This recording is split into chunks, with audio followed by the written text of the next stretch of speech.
all types of fields, whether they be gravitational fields, electric fields, magnetic fields, or any other type of field, can be uniform or non-uniform. Now, the word uniform is one that we've used occasionally in physics. Perhaps the last time we talked about it was when we talked about uniform motion. Uniform means the same everywhere. The example I like to give is that of a school that has school uniforms. If you went into such a school, no matter where you went, what classroom you went in, what part of the school you went to, the students would look the same. They would look the same everywhere. That's what uniform means. So in contrast, something that's non-uniform would be not the same everywhere. Another word that's kind of similar to uniform that we use occasionally is the word constant. And it's easy to kind of get these two confused. While uniform means something is the same everywhere, constant means it's the same all the time. So a good example I like to give is of hair length. Most people have hair that is non-uniform. Their hair length is not the same everywhere. Often the sideburns are shorter than the top, or the bangs are shorter than the back. So wherever you go on their head, you may find different hair lengths. So that's an example of something that's non-uniform. Hair length is also, for most people, not constant, meaning it's not the same all the time. If you look at someone's hair length and then you look at it a month later, it will be longer. Now, an example of someone who has a uniform haircut would be if you got a pair of clippers, put a certain size comb on them, and just did your entire head in one go. Then, no matter where you went on your head, your hair would always be the same length. It would be the same everywhere. But your hair length still would not be constant. Because if we came back and looked at it in a month, it would still be uniform, the same length everywhere, but it would be a different length than it was a month previously. So something that's non-uniform is different in different places, and something that's non-constant is different at different times. That's a bit of an aside, but it is a point I like to bring up.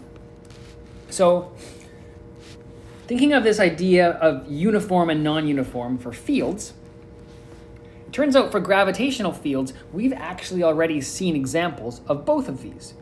We've seen uniform gravitational fields, and we've seen non-uniform gravitational fields. For electric fields, however, we've only seen the non-uniform type.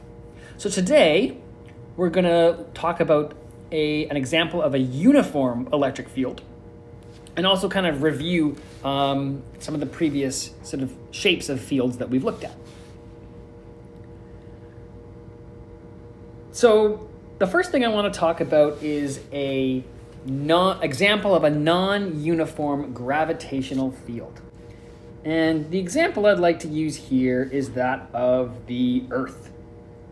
So the Earth is round.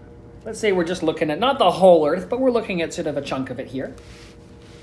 If I draw the gravitational field on this chunk of Earth, it'll look something like this.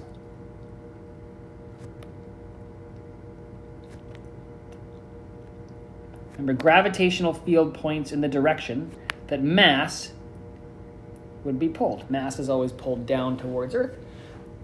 So that's what the gravitational field looks like around planet Earth. And you can see this is non-uniform.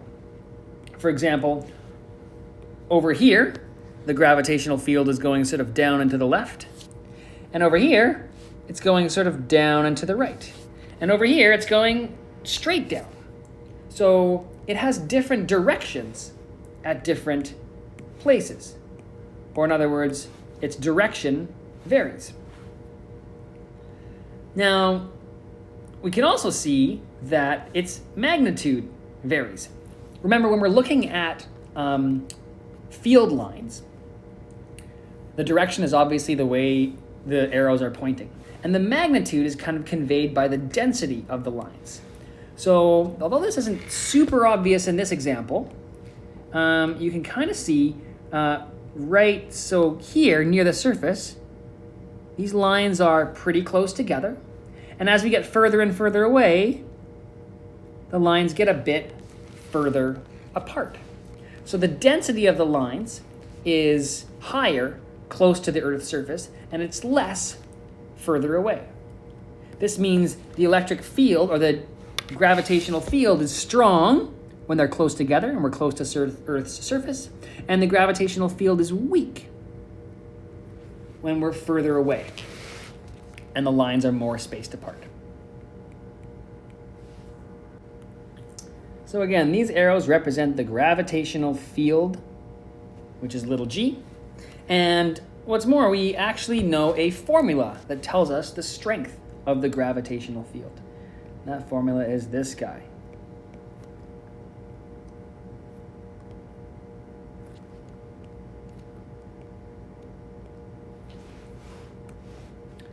M is the mass of Earth in this case. Big G is the gravitational constant. And R is how far we are from Earth's center. So that's an example of a non-uniform gravitational field that you've been familiar with for some time. Now, probably even before you started thinking about that example of a gravitational field, you thought about a simpler one, a uniform example of a gravitational field.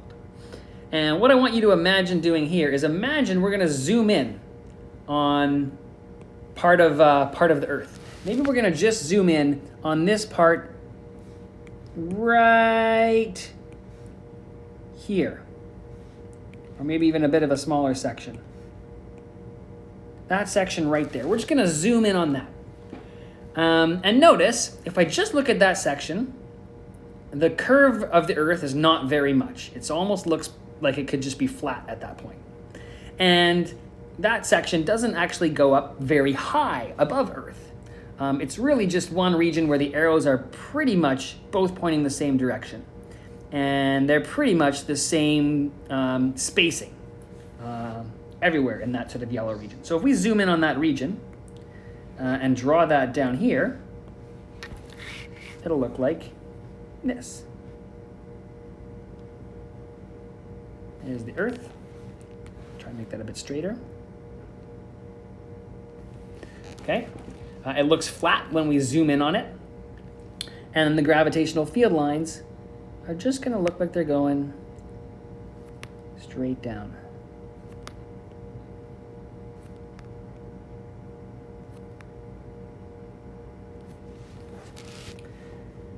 Technically, these lines are slightly further apart up here than they are down here. But when we zoom in like this to the point where the Earth kind of looks flat, that difference is so hard to tell. Right? The strength of the gravitational field down here is 9.8. And if we go, up to the top of Mount Everest, it's probably like 9.79. So as long as we're kind of close to Earth's surface, we can treat this field as being uniform. All these arrows point down, and the spacing is the same at the top and at the bottom.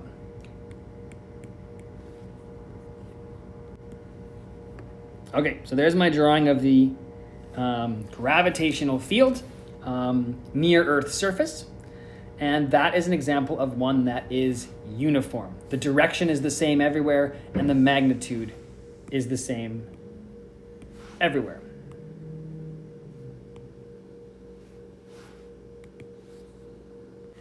And we actually have a formula for that too. It's hardly even a formula. It's really just a number. We would say G is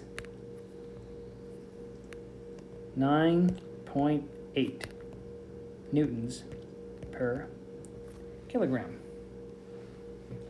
And its direction would be down. So, because the gravitational field here is uniform, All I need to know is one number, and it's going to be that same number everywhere.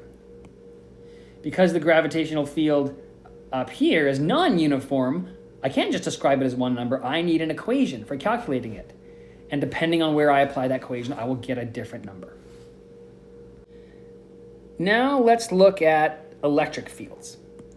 So a great example of a non-uniform electric field is the field created by a point charge, which we are familiar with. So we can pretend we have, say, a positive charge sitting right here. It's going to create an electric field. And that electric field will look something like this.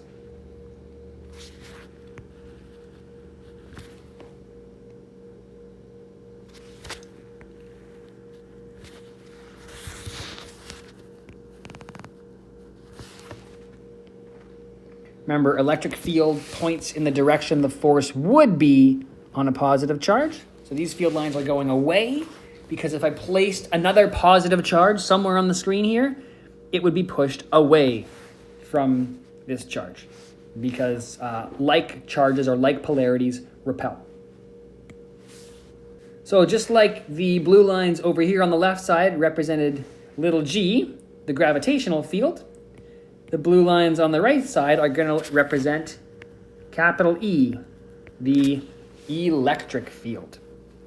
And we have a formula for this one as well. The electric field created by a point charge is E equals KQ over R squared. And as we pointed out a few times, there's a lot of similarities between this formula and this formula. Because I decided to zoom in on Earth a little bit over here, it makes these two fields look very different. But in fact, if we zoomed out so we could see all of Earth in the screen here, the field around Earth would look exactly the same as this field does here. Only it would be pointing towards the inside rather than outwards. So again, important thing to point out here is that the direction of these field lines varies. This one's going up, this one's going down, this one's going left, this one's going right. Clearly the direction is not the same everywhere. Similarly for the magnitude, right? The magnitude can be described by the density of the lines. Here the lines are very dense. There's lots of them quite close together. Out here, they're much less dense. They're much more spaced apart. So I have very different magnitudes for this electric field at different points on my screen. So the magnitude varies and the direction varies. So clearly this is a non-uniform electric field. So what's an example of a uniform electric field? That's the new thing that we're going to do in this lesson. Let's go down here to do that. So it turns out one of the best examples of a uniform electric field is when we have two oppositely charged, parallel, conducting plates. It's a bit of a mouthful, but I'll sort of draw what I mean. So imagine a sheet of metal up here. And then another sheet of metal below it that's parallel to it. Because these are made of metal, they're conducting. The word plates just means, big sheets. And I've made sure they are parallel, and I'm going to now make sure they are oppositely charged. So I'm going to make it so that I've got, let's say, positive charges on this top one.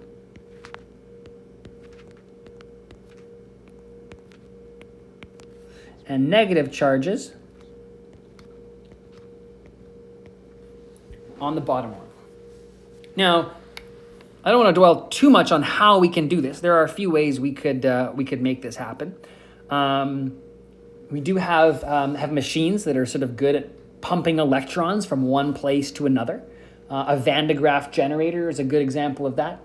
Those things, they look like this big shiny metal ball. You put your hands on them and you turn them on, they hum, and then it makes your hair stand up on end. What's happening there is it's taking electrons away from somewhere and adding them to your body, giving your body a negative charge. So maybe we could use a device sort of like that to charge up these plates. Another thing we could do, and this is sort of commonly done, is we could use a battery. I could take a battery over here, draw it like that, and I could hook it up to the top plate and to the bottom plate. And because the battery has a positive terminal and a negative terminal, electrons will be pushed away from the negative terminal and thus towards this bottom plate. And electrons will be pulled towards its positive terminal and therefore away from this top plate, making the top plate net positive and the bottom plate net negative. So that's another way we could make these two plates charge. Anyways, how we actually make them charged is not that important, but the fact that we have two oppositely charged parallel conducting plates is the key thing here. So what's the electric field going to look like? Well, you might remember that electric field lines always start at positive charge and always end at negative charge. So when we think of it that way, it's fairly obvious, I think, that the electric field lines should look like this. Always starting at a positive charge and going to a negative charge.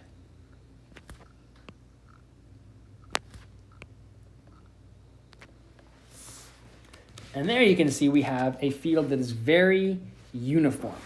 The direction of the field is the same everywhere, down, down, down. And the magnitude of the field is the same everywhere, right? The spacing here is the same as the spacing here, is the same as the spacing here. So the same magnitude everywhere, the same direction everywhere, that is a uniform electric field. Now, this type of field, has a formula as well. And the formula is this guy.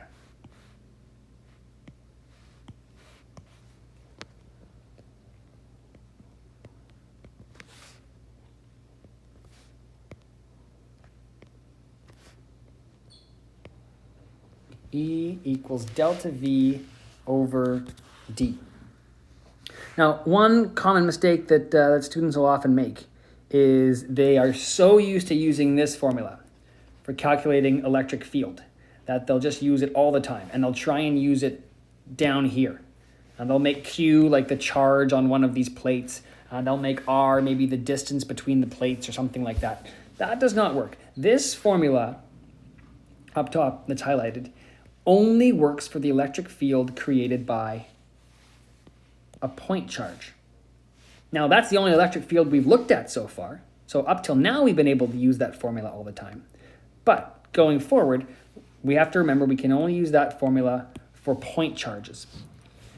If we're looking at the electric field between two parallel conducting plates, then we have to use this formula. So what do the pieces of this formula mean? Well, E is the electric field the magnitude of the field between the plates.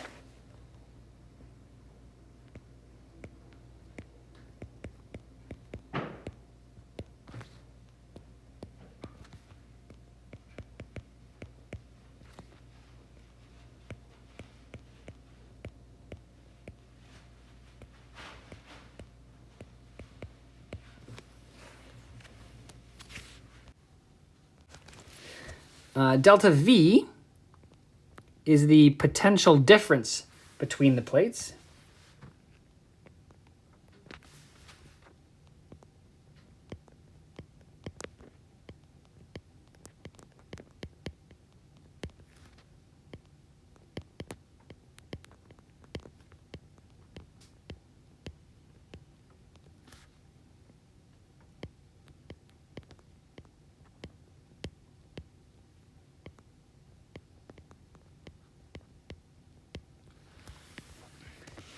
And d is the distance between the plates.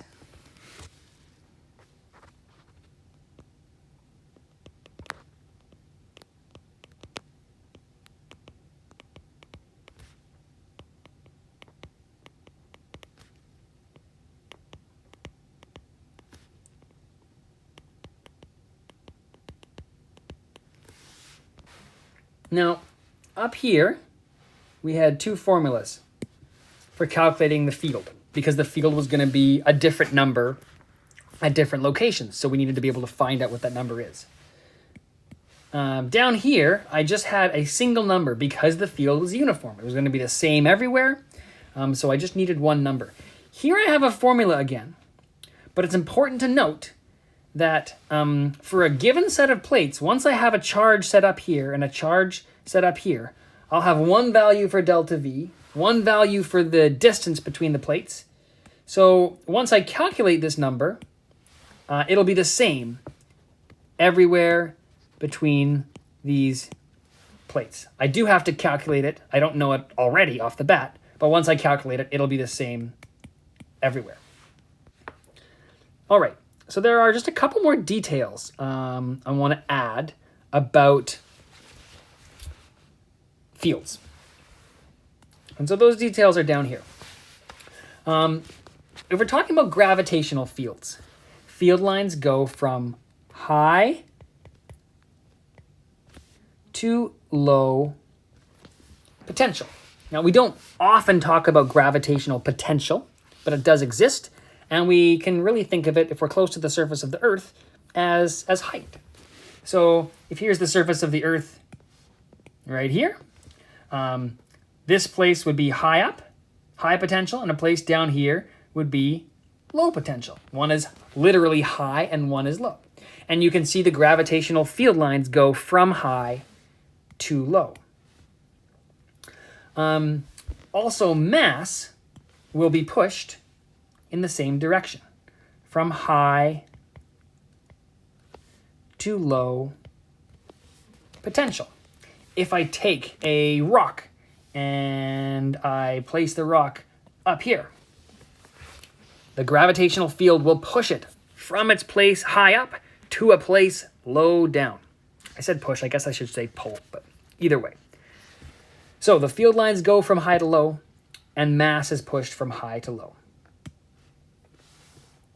Now let's look at the electric field scenario. Field lines, again, go from high to low potential. In this example over here, I didn't really give you a potential, but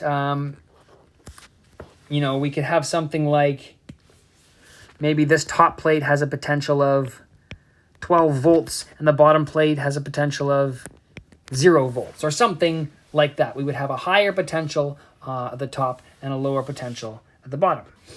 Remember, positive charges create high potential and negative charges create low potential. So saying that the electric field lines go from high potential to low potential is basically the same as saying that they go from positive charge to negative charge, which is what we said when we were building that diagram.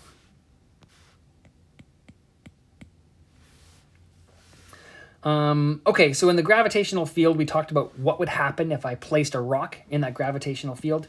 Now let's talk about what would happen if I placed a charge in this electric field. So let's say I take a charge and I place it over here, a nice positive charge. Well, just like mass,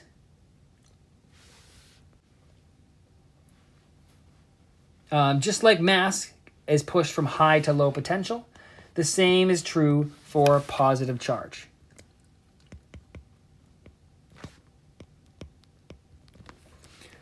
And again, that would make sense because this positive charge would be repelled by the positive charges up here and attracted by the negative charges down there. So we'd expect it to go from high to low anyways. How about a negative charge? If I were to take a negative charge and place it between these plates, it's going to do the opposite. A negative charge is going to feel pushed from low to high potential, opposite the direction of the electric field. So whenever you see electric field lines drawn, the way the electric field lines go is the direction the force would be on a positive charge. A negative charge, however, is going to feel a force in the opposite direction, opposite the direction of the electric field lines. Now, there's no kind of analog for that over here on the gravity side. Charge can be positive or it can be negative. Mass is basically always positive. But I like to think about what would happen if we had such a thing as negative mass. And a good guess, I think, is that if there was such a thing as negative mass and we placed it in the air and let it go, rather than falling down in the direction of the gravitational field like regular positive mass does, a negative mass might fall up against the direction of the gravitational field, just like negative charge does in an electric field. So field lines go from high to low in both the gravitational and the electric case. And mass and positive charge go from high to low, or are pushed from high to low, in both the gravitational and the electrical case. The only thing that's a little different is negative charge, and that does the opposite. It goes from low to high, against the direction of the electric field.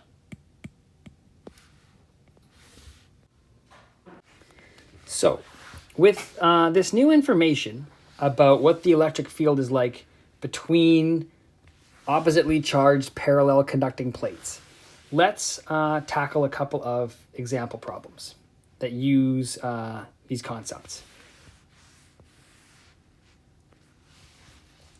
Calculate the electric field strength between two parallel plates that are 6 centimeters apart and 20 centimeters wide.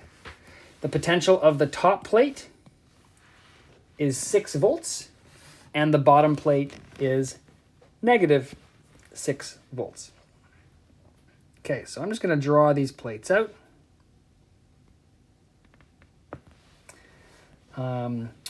The top plate, it said, was 6 volts, and the bottom plate was negative 6 volts. Remember, it's positive charge that creates high potential and negative charge that creates low potential. So because my high potential is at the top, that's where my positive charge is going to have to be. And my negative charge will be at the bottom because that's where the low potential is. Then I'll have electric field going from high potential to low potential, or from positive charge to negative charge.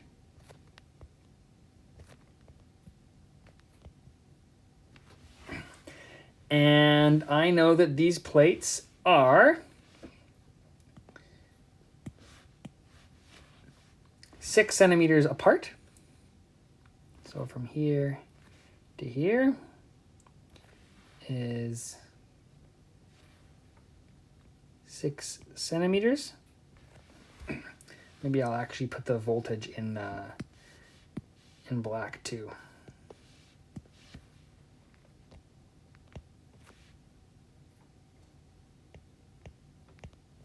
And I know the width of the plate is 20 centimeters. So from there to there is 20 centimeters. Okay, and we want to know the electric field strength between these two plates. Well, we have a formula for that. The strength of the electric field between charged plates, E equals delta V over D.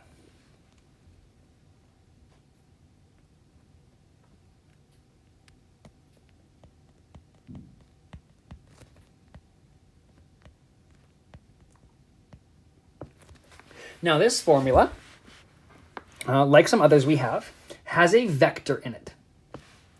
But there's no vector hats, meaning this formula does not tell us the whole story. It will tell us the magnitude of E. It by itself does not tell us the direction. The direction we have to figure out on our own, and indeed we already did. We drew the direction here, going downwards. So now that we're in this formula, we're just going to work with magnitudes. So here, I need the potential difference between the two plates. Well, one's at 6, one's at -6. The difference between those numbers is 12. And again, it doesn't matter whether we're calling it positive 12 or negative 12. I just need the magnitude here for this formula. So 12. And D, remember, is the distance between the plates. So this 20 up here is totally irrelevant. The number I need is from one plate to the other, and that's my 6 centimeters, or 0.06.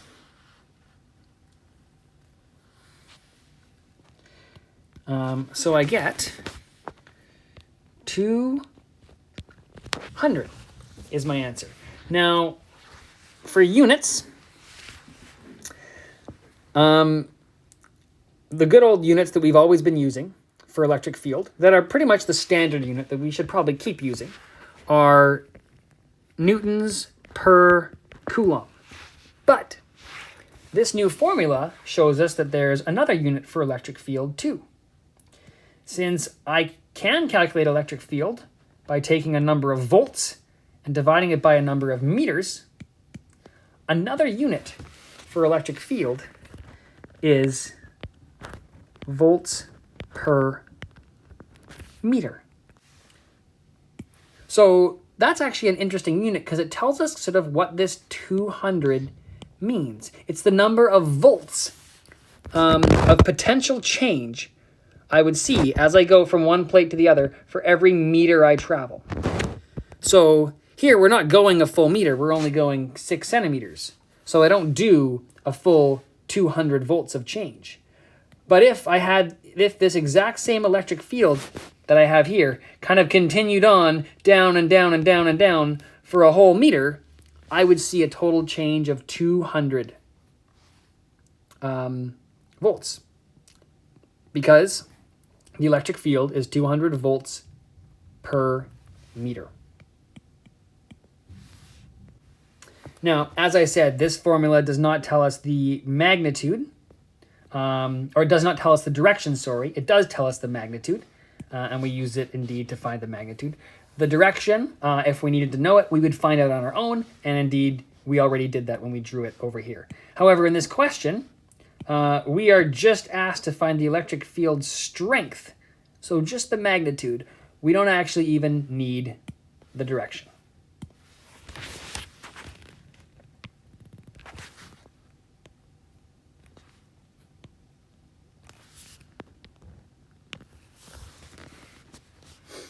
Okay, this next example is sort of one that really belongs more in the previous lesson, but it's a good one to do just kind of as a quick review because it's going to sort of set us up for the third and final example. So in this example, we have an electron, and it's accelerated from rest through a potential difference of 30,000 volts. So what this means is I have a region where the potential is changing, kind of like I have up here. Here I have a region where the potential is changing. It's 6 volts up here and -6 volts down here. So we can imagine taking an electron and putting it in a region like that. Only instead of the potential difference being 12 volts, as it is in that top example, the potential difference is 30,000 volts. What is the energy gained by the electron? All right. Well, I think this is going to be a good question for the law of conservation of energy. And here's why I think that. We're asked about kinetic energy, and we're given some information about potential. Now, potential isn't exactly the same as potential energy, but it's close. Usually if I have one, I can probably find the other. So I'm thinking, what's a formula or a concept that helps me link kinetic energy and potential energy? And that's what leads me to want to start this using the law of conservation of energy.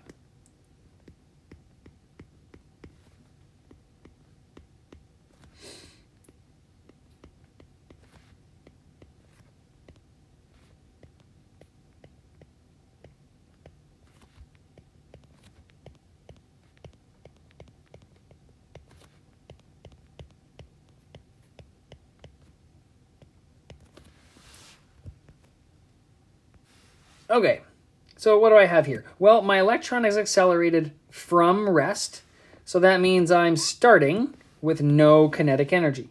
Ke initial is going to be 0. And it's sort of being accelerated by this potential difference, by an electric field, like we kind of have up here. I'd like you to think for a second about the gravitational analogy or the gravitational analog to this. Right now, you're probably standing in a gravitational field, 9.8. Imagine you take a mass and you hold it out in front of you and you let it go. It will probably, starting from rest, when you let go of it, accelerate. And as it accelerates, it'll go from a high height to a lower height, from high potential to lower potential. It'll accelerate through a potential difference.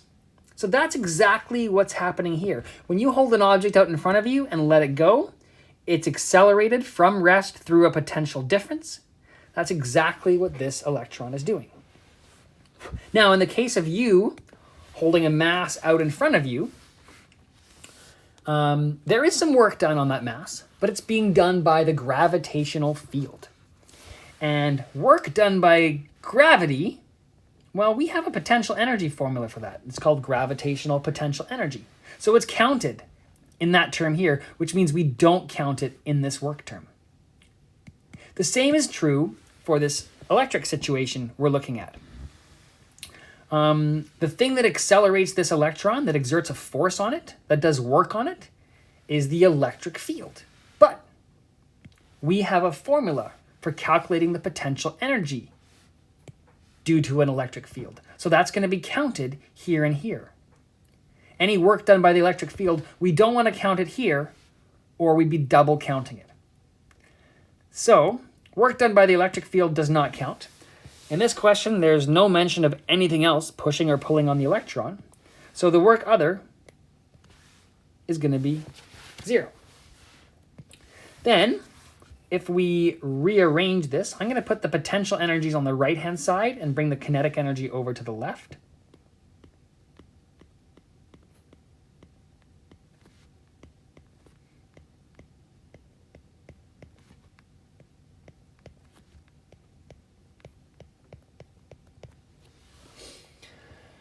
What we can see here is I have potential energy final minus potential energy initial. Well, remember, I don't actually have any information about potential energy, but I have information about potential difference. Well, this is kind of a difference here. Final minus initial, that's the difference in potential energy. That's the change in potential energy. Remember, delta always means final minus initial. So what I have here is delta PE. So that's a potential energy difference. It's not a potential difference, though. But recall, we have this formula from a while back. The definition of electric potential.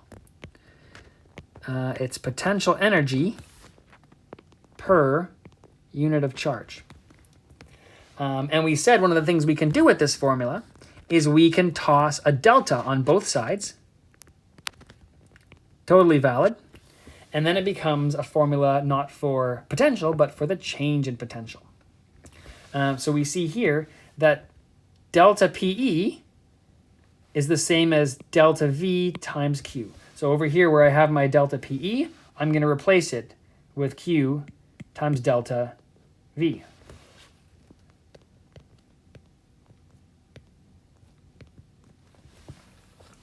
So I've kind of got a lot of equal signs here on this line, but basically I've shown that negative of the kinetic energy final is equal to Q delta V. So let's sort of shorten things up and write that on my next line.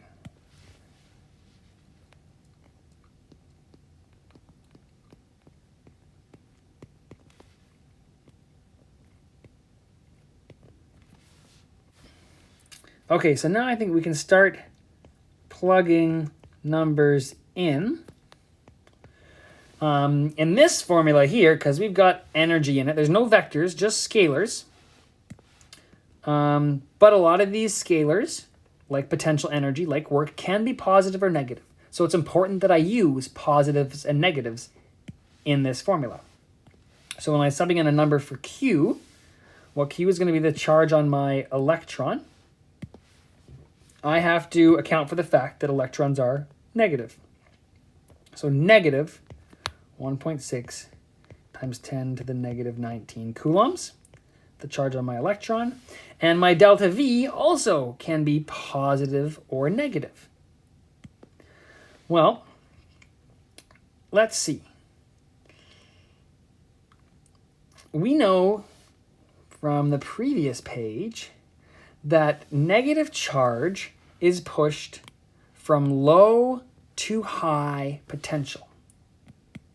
All this question told us was the difference in potential was 30,000 volts. But it didn't say whether the charge was going up 30,000 volts or down 30,000 volts. Well, we know if you take an electron, you place it in an electric field, and you let it go, it'll be pushed, because it's negative, from low to high. So that means the potential ends up higher than it used to be. So our change in potential is positive 30,000 volts. So this positive here was very intentional. We had to think about that one. And that's because an electron would be pushed from low to high.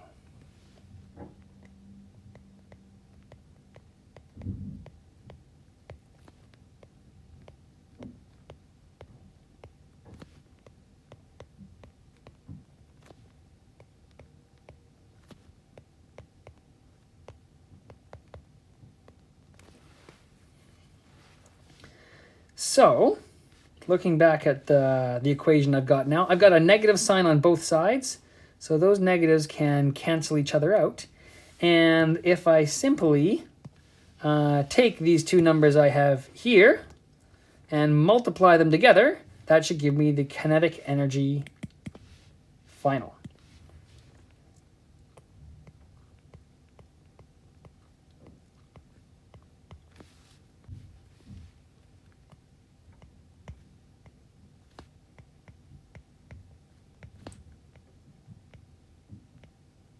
Giving me 4.8 times 10 to the negative 15 joules.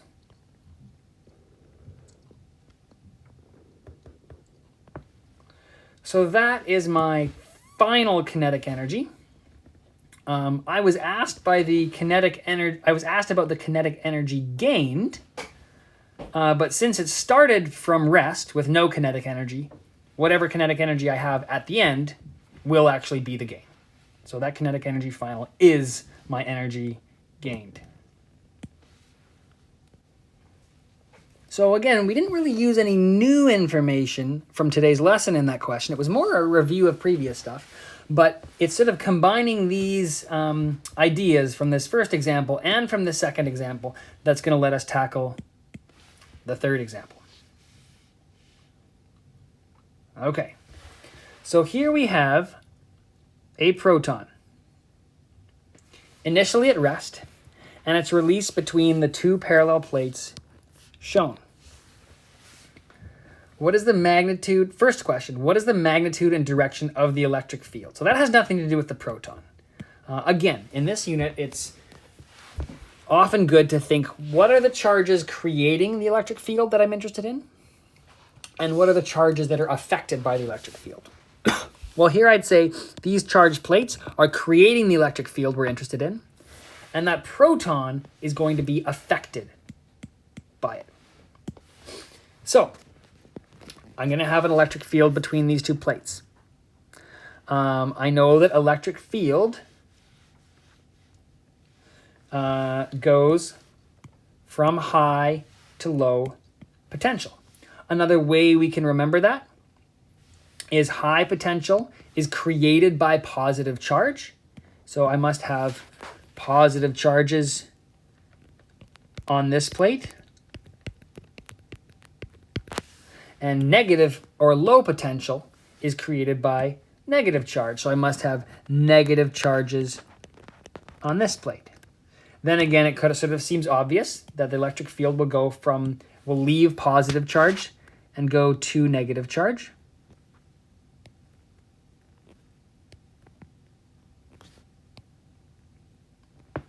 Or goes from high potential to low potential. Okay, now the magnitude of this field, we can use our new formula for that.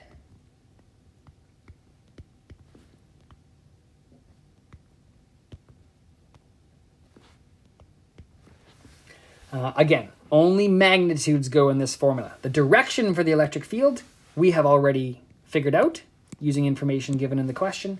Now we're going to use this formula just for the magnitude. So I need to know the magnitude of delta V, and that's going to be 800. I'm going from between positive 400 and negative 400. It looks like it's maybe a change of negative 800 because I'm going from a positive one to a negative one. But again, it's only the magnitude that matters here for this equation. So the potential difference is 800 volts. And D is the distance between the plates. That's my 0.025 meters. And that all gives me 32,000 newtons per coulomb, or volts per meter. So there's the magnitude of my electric field. The question asks for magnitude and direction. So the direction, well, I already figured that out. Because electric field lines go from high to low potential, we figured they went from the 400 to the negative 400, so they were going to the right. So for the direction, I will write right. So those are my two answers. And we can write a little note here as to how we figured out the right part. It's from high to low potential.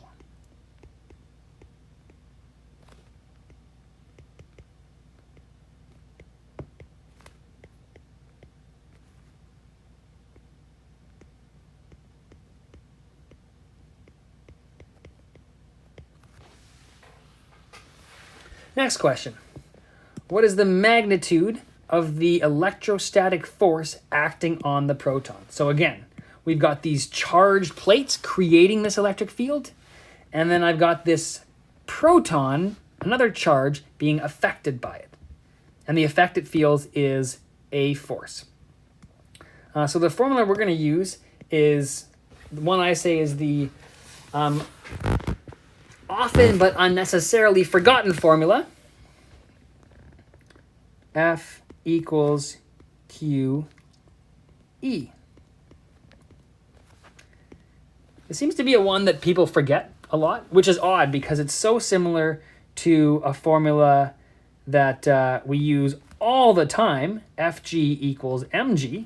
This is just the electric equivalent of this gravitational formula. But for some reason, we seem to often forget that it exists. Anyways, it's an important one, and that's the one we're going to use here. So, if I have a charge being affected by a pre-existing electric field, this formula will tell me its force. Because I have vectors in this formula and there are vector hats, this formula will tell me the magnitude and the direction as long as I put my negatives in. So I'm going to do that. This is a proton. So its charge is positive 1.6 times 10 to the negative 19. And the electric field it's in is 32,000 newtons per coulomb to the right. Again, direction is important. 32,000 right. So what I have here is a vector, 32,000 to the right, being multiplied by a scalar that is positive. So when I take something that's going in the rightward direction and I multiply it by a positive number, it'll change its length, but it'll still be going to the right. If instead of a proton, this was an electron, then this positive would actually be a negative. And when I take something that's going right and I multiply it by a negative, it flips it, meaning the force would then actually be going left. And that makes sense. A proton in here is going to be pushed to the right, but an electron somewhere in here would be pushed to the left against the direction of the electric field. So I have a force of 5.12 times 10 to the negative 15 newtons. And it's going to the right. Now, I was actually only asked for the magnitude of the force, so the part to the right doesn't actually matter, but it was easy to find. So, no regrets.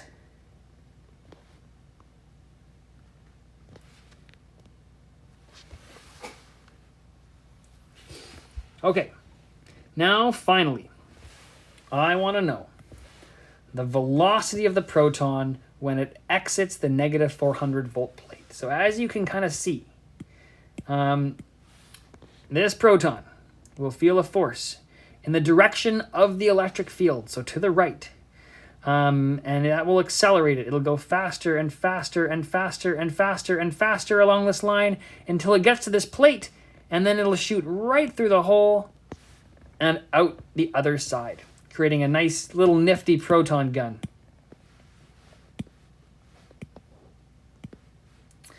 So we want to know exactly how fast it's going as it gets released from the gun. Well, that sounds a lot like it's associated with kinetic energy.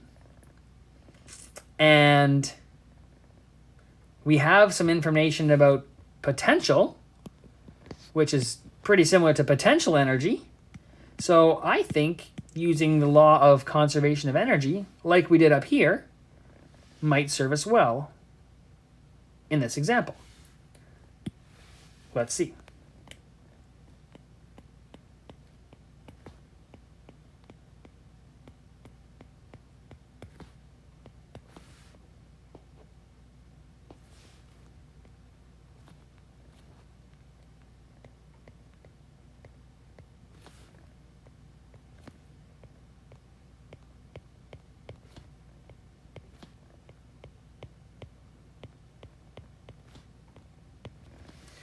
Okay, again, this proton is initially at rest. So that means our initial kinetic energy is 0. This proton feels a force from the electric field that's between the two plates. So the electric field does work on it. But we have a potential energy formula that goes with electric fields. So any work done by the electric field is already counted there. We don't want to count it here as well. And since there's no other force doing work on this proton, work other is 0. Like we did before, I'm going to move the potential energy to the right and the kinetic energy to the left.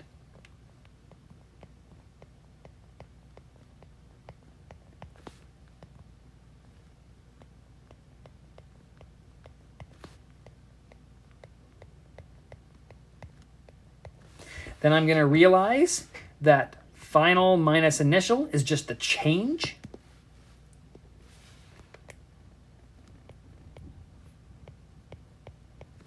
And then I'm going to remember that the change in potential energy can be written as the change in potential, or the potential difference, times Q.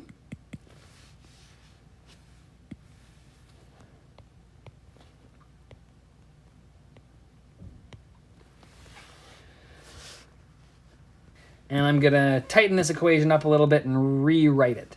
So kinetic energy is 1/2 mv squared. And then I have my Q delta V over here. So this is going to be the mass of the proton. This is going to be, because it's kinetic energy final, this is the speed of the proton at the end as it leaves the hole. That's what we're looking for. This is going to be the charge on the proton. And this is going to be the change in potential that the proton goes through. And this formula, the law of conservation of energy, has potential energy in it, which is a scalar, but it can be positive or negative. So I need to put positives and negatives in this formula to help me get the right sign for potential energy. So if we plug some stuff in here, we get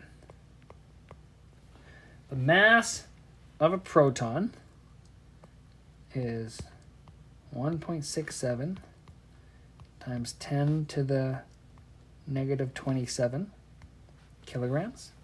The speed is what I'm looking for, and that's squared. The charge of the proton, again, plus and minus matters here, so this is positive 1.6 times 10 to the negative 19. And finally, my potential difference. Well, the proton's going from 400 volts to negative 400 volts. So that means it's dropping 800 volts. So the change is negative 800. Now, I can see I've got one negative on the left, one negative on the right. Those will cancel out. So I should be able to just kind of do a bit of algebra here to find V. I'm going to take this number, multiply it by this number, multiply both sides by 2 to get rid of that half, divide both sides by the proton mass. That'll give me V squared, and then if I square root both sides, I'll get V. And we should get an answer of 3.91 times 10 to the 5 meters per second.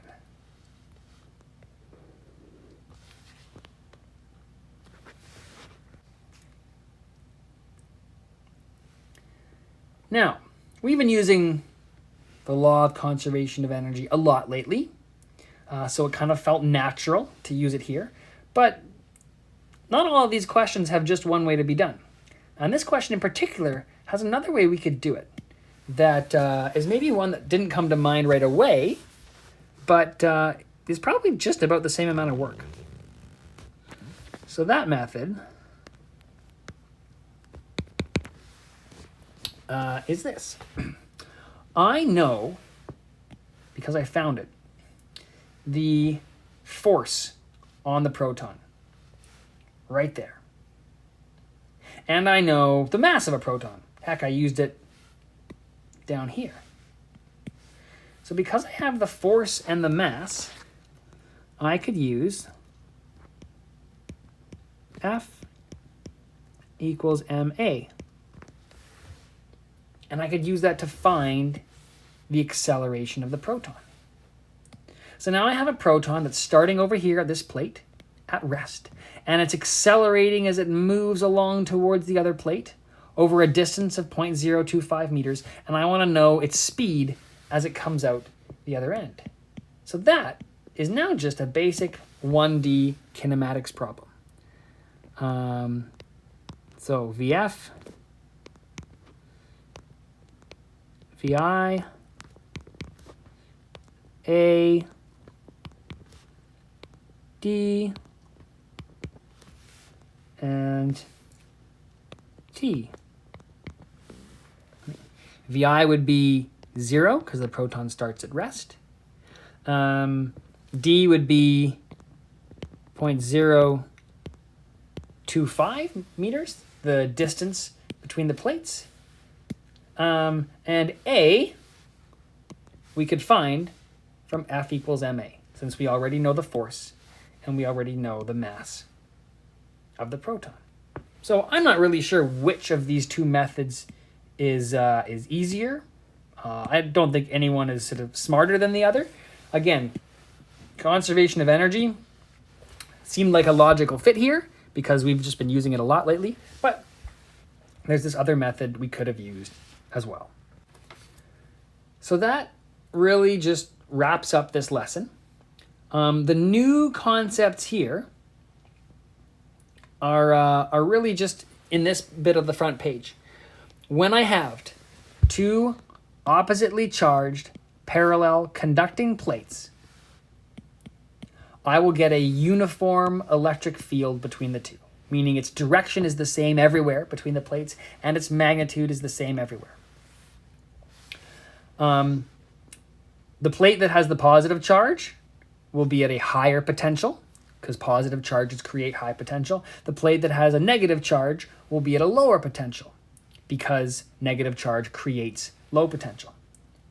That means my electric field will go from positive to negative, which we know electric field does, or from high potential to low potential. So I can use that to figure out the direction of the field. The magnitude of the field, I can calculate using this formula. We've done that a few times. Remember, in this particular formula, we do not use positives and negatives. So this delta V is just going to be the difference between the top and bottom plate, but don't make it positive or negative depending on whether the voltage is going up or down. E is an electric field. It's a vector, but there's no vector hat on this equation because it only tells us the magnitude. Then just this reminder that electric field lines go from high to low potential. That's what I was saying before. We have a high potential up here, a low potential down here. If I then place an electric charge somewhere in that field, it'll be pushed from high to low potential in the same direction as the electric field. And if I were to put a negative charge in that electric field, it experiences the opposite effect. It will be pushed from low to high potential. Other than that, there's this reminder that electric field can be expressed in volts per meter, which gives us a bit of a intuitive understanding of what electric field means. And we have this formula from a previous lesson that can be very useful in a question where we're given some information about the potential difference, but to do some calculations, we'd rather have information about the difference in potential energy. So that formula can be very useful. And then just remembering that good old conservation of energy is our friend here. And if the only force an object feels is from an electric field, well, we have potential energy formulas for that. So work other would be 0 in those situations. That's the long and the short of today's lesson. Thank you very much for watching.